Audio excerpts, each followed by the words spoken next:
is nogal so 'n voorreg om net hierdie tyd saam met u te kan spandeer en as ek nou met u praat, wil ek graag dat dit wat in my hart is, ek wil vir u kom motiveer. Is nie maar net, ag kom ons luister en ek bid dat God vir jou aan die hart kom gryp. Paulus sê ek is gegryp deur Jesus en ek bid dit vandag dat God vir julle so aan die hart sal kom gryp om te weet dat God wil my betrokke hê. En dan kan ons self ons vraag afvra, hoe betrokke is ons? En dit miskien antwoord met, hoe betrokke wil ons wees? Want dit is in ons hande. Ons betrokkenheid is in ons hande, is in niemand anders se hande nie. God wil jou betrokke hê. Vir my die motivering, as ek vandag met julle praat, ons is 24 jaar besig met 'n sendingprogram. Is dit volhoubaar? As jy vir my vra, verseker, dis moontlik. Ek wil die term gebruik, it is God possible to do it. Maar ons het nodig om jaar vir jaar, maand vir maand, aan God vas te hou vir die finansies, vir die betrokkenheid en nie dit in ons harte te laat vervlou nie. Dit vra God se genade, dit vra God se volharding en dit vra deursettingsvermoë. Teenkanting, dit gaan daar wees verseker. Maar as God iets in jou hart kom doen het, gaan ons die teenkanting oorbrug, soos wat Nehemia ook sy teenstanders op sy laat staan het en gedoen het dit waarvoor God hom laat doen het om die muur te herbou. Mense, ons het nodig om 'n muur te herbou. Ons het nodig om die evangelie uit te dra aan 'n wêreld daar buitekant wat God nie ken nie en in baie kere God nie wil ken nie.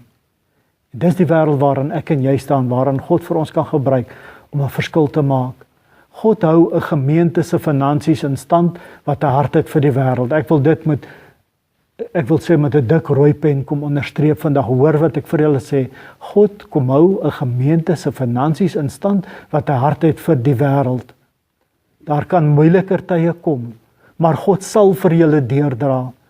Mense, as ek dit sê, dan praat ek nie op grond van wat ek in 'n boek gelees het nie. Hierdie is 'n getuienis van 24 jaar se ervaring wat ek vandag met julle kom deel. God hou 'n geloofsofferbelofte in stand oor jare heen. Nie net met tye nie, mense kom en mense gaan. 'n Gemeente se gesig mag verander, maar dit is deel van die DNA van 'n gemeente om te sê, ons sal betrokke bly by dit waar God ons gemeente na toe geroep het. Mense, dis die bestaansreg van 'n gemeente om die evangelie van Jesus Christus uit te dra. As ons nie die evangelie uitdra nie, dan is die vraag, het ons 'n bestaansreg? En ek wil vandag elkeen kom uitdaag om te sê, wat is jou gemeente se bestaansreg? Hoekom bestaan jou gemeente? Hoekom het God daardie gemeente gewil? En dan het ons nodig om met mekaar eerlik te wees oor die rede vir dit. En ons kan baie mooi goed vir mekaar sê, maar wat is die realiteit van dit? Ons het nodig om deur dit ons lidmate tot betrokkenheid te motiveer. Hulle kyk of die leraar gemotiveerd is. Hulle kyk of die leraar 'n opgewondenheid het. Leraars, ek het 'n hart vir julle. My hart breek as ek in gemeentes kom en ek sien 'n leraar wat sy passie vir Jesus Christus verloor het. Mag die Here vir julle opnuut kom krag gee. God roep gemeentes om hom te verheerlik in dit wat hulle doen en dit wat hulle uitleef. Ek bid dat God vir jou en jou gemeente kom motiveer om 'n verskil te maak. Ek bid die Here se seën oor julle af vandag. Seën vir julle. Baie dankie.